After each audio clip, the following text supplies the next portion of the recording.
এই মুহূর্তে আবহাওয়ার খবরে নজর রাখবো। কলকাতায় বজ্রবিদ্যুৎ সহ বৃষ্টির সম্ভাবনা, বইবে ঝোড়ো হাওয়া। দক্ষিণবঙ্গে চলবে বৃষ্টি ও 50 থেকে 60 কিলোমিটার বেগে বইবে ঝোড়ো হাওয়া, এমনটাই জানাচ্ছে আলিপুর আবহাওয়া দপ্তর। বৃষ্টির জন্য তাপমাত্রা কমার সম্ভাবনাও রয়েছে। উত্তরবঙ্গের কয়েকটি জেলাতেও শিলা বৃষ্টির সম্ভাবনা রয়েছে। আবহাওয়ার পরিবর্তন, শহর কলকাতাতে বৃষ্টি এবং পাশাপাশি দক্ষিণবঙ্গেও চলবে এই বৃষ্টি। দক্ষিণবঙ্গের বেশ কয়েকটি জেলাতে বৃষ্টির সম্ভাবনা, 50 থেকে 60 কিলোমিটার বেগে বইবে ঝোড়ো হাওয়া। অন্যদিকে উত্তরবঙ্গের ক্ষেত্রেও বেশ কয়েকটি জেলাতেও শিলাবৃষ্টির সম্ভাবনা রয়েছে, এমনটাই বলছে আলিপুর আবহাওয়া দপ্তর।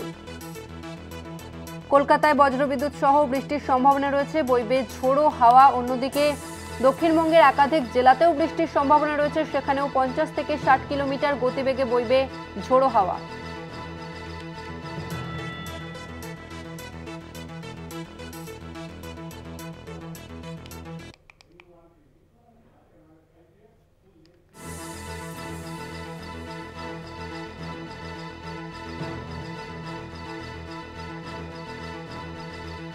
আর এই নিয়ে আমরা আরো বিস্তারিত জানবো। ময়দান থেকে সরাসরি রয়েছে আমাদের প্রতিনিধি সত্যসুন্দর ভট্টাচার্য। সত্যসুন্দর, আমরা দেখতে পাচ্ছি যে সকাল থেকেই বৃষ্টির দেখা মিলেছে, তো এই বৃষ্টি কতদিন চলবে কি জানাচ্ছে আলিপুর আবহাওয়া দপ্তর?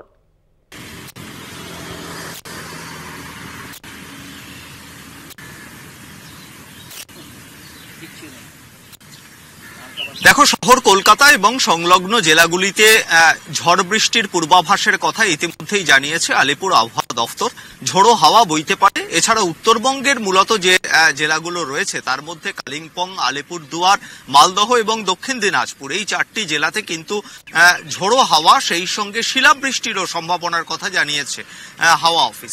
অন্যদিকে দক্ষিণবঙ্গের যে জেলাগুলো রয়েছে সেইখানে মুর্শিদাবাদ, বীরভূম সহ এই দক্ষিণবঙ্গের জেলাগুলিতে সেখানেও কিন্তু ঝড় বৃষ্টির পূর্বাভাসের কথা জানানো হয়েছে এবং সেক্ষেত্রে যে দমকা ঝোড়ো হাওয়া ইতিমধ্যেই শহর কলকাতায় সকাল থেকে দেখতে পাওয়া যাচ্ছে, তার পাশাপাশি জেলাগুলোর ক্ষেত্রেও কিন্তু প্রতি ঘন্টায় 50 কিলোমিটার গতিবেগ থাকবে এই ঝোড়ো হাওয়ার, এমনটাই কিন্তু পূর্বাভাসে জানানো হয়েছে। খুব স্বাভাবিকভাবেই গোটা রাজ্যে যে ঝড় বৃষ্টির পূর্বাভাস রয়েছে এর জেরে কিন্তু উত্তরবঙ্গ এবং দক্ষিণবঙ্গের জেলাগুলিতে যে তাপমাত্রা, সেই তাপমাত্রা কিন্তু বেশ কিছুটা কমেছে। কোথাও 2 ডিগ্রি, কোথাও বা 3 ডিগ্রি তাপমাত্রা ইতিমধ্যেই কমেছে এবং রাতের তাপমাত্রা খুব স্বাভাবিকভাবেই এই ঝড় বৃষ্টির জেরে প্রভাবে কিন্তু বেশ কিছুটা কমেছে স্বাভাবিকের থেকে।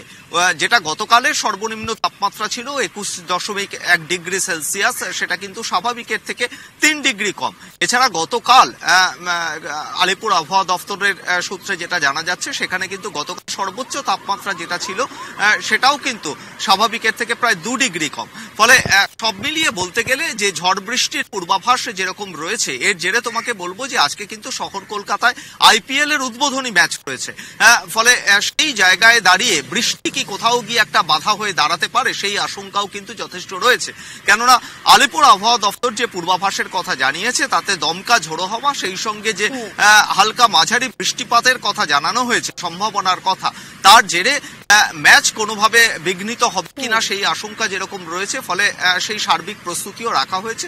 তবে মোটের ওপর এই তাপমাত্রার যে পারদ, যেটা অনেকটাই ঊর্ধ্বগামী ছিল, সেটা কিন্তু এই ঝড় বৃষ্টির প্রভাবে অনেকটাই কমেছে, যেটা স্বাভাবিকের থেকে 3 থেকে 4 ডিগ্রি কম। ধন্যবাদ তোমাকে সত্যসুন্দর। আমরা কথা বললাম প্রতিনিধি সত্যসুন্দর ভট্টাচার্যের সঙ্গে।